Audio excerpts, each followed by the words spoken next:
So a little update with the Acura. I have it over here on my job, just chilling, post it. And there's actually a huge problem with the car. I haven't really mentioned it online or nothing, but if you know me and we talk about cars, you'll know that what's wrong with the car. Besides the vibrating issues that I have with the clutch at high RPM, and it's still not really 100% confirmed because I read about it and I heard that it could be the valve lash adjustment that's kind of like valve float in a way. But besides that, there's something else, and that problem is that the paint job. The paint job, it looks okay, looks good, it's shiny. It's got a little orange peel. I'm not worried about it. But what I am worried about is that the whole car is peeling. And you might be like, well, it's peeling, prep work or bad paint or whatever could be wrong with it, But that's really not the situation. That's not the problem. The problem is that the base coat that I used was an enamel base coat, and the clear coat was polyurethane.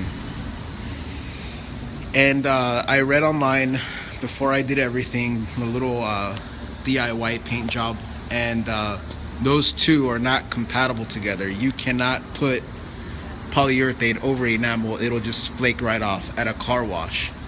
And that's after I painted the car. I painted the car myself, and I cut and buffed it, and there was debris in there, like as you can see right there in the reflection, and I didn't really care about that. But yeah, so the whole car is basically a wreck. What I basically been doing was just getting tape, putting it on the car, and literally like waxing, like a female waxing her legs or something.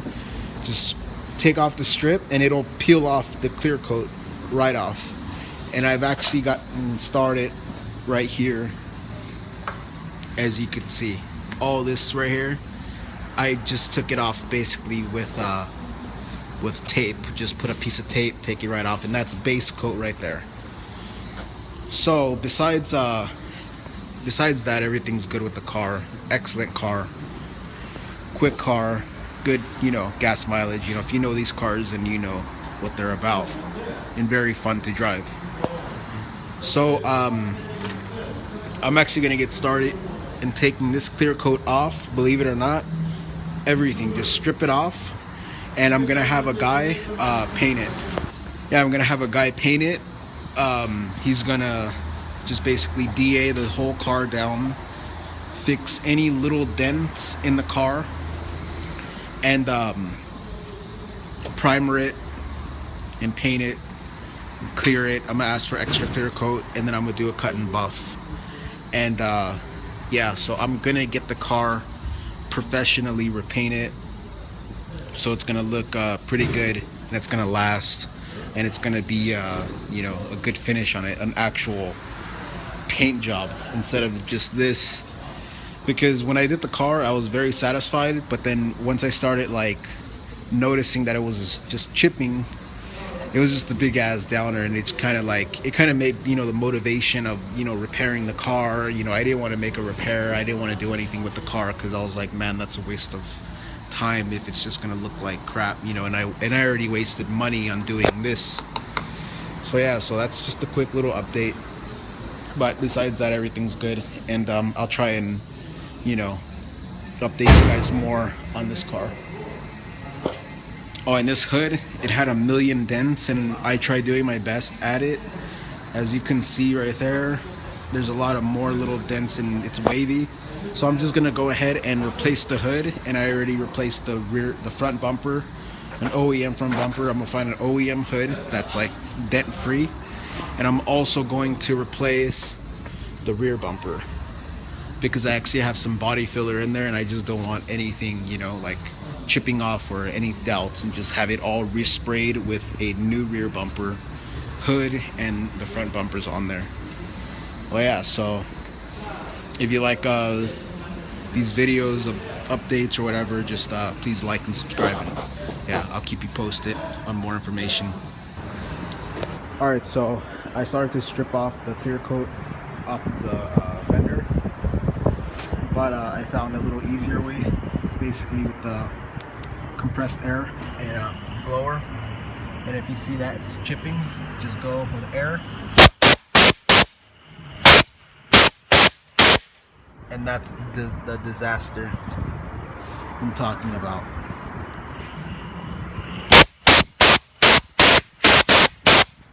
So I'm just gonna keep doing that all the way down and all the way up the quarter panel, the C pillar, all the way over to the A pillar.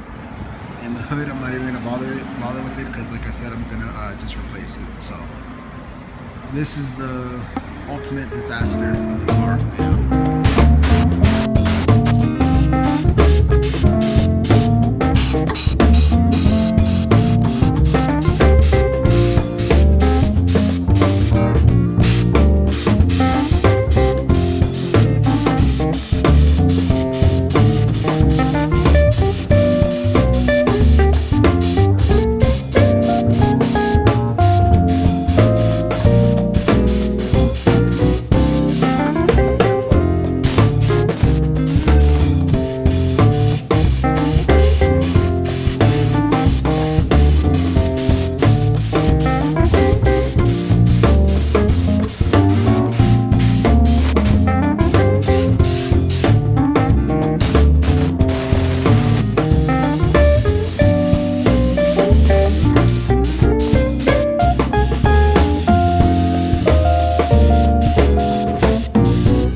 99% of the door, and I'll say about 95% of the quarter panel. I started to work my way up, but it's getting kind of dirty out, so I'll probably just do the other side some other day. And these spots right here, they didn't really want to come up, so I'm just going to take them off with tape. And I got to make sure I get all in between the seals, the seams right there, or the edges, whatever, so when fresh paint goes on, new paint, it'll be good and not cause any, lifting or anything. But yeah, so far this is everything I've gotten. Yeah, so it looks bad now, but it's got to look terrible before it looks better, Oh yeah, so just look out for videos on this, and hopefully I get everything straightened out with this paint, because it's pretty much a headache. It's kind of a downer too, though, because this is not like a $50 paint job. This was like a 2K clear coat that I used, but in the can, and they were $20 a can.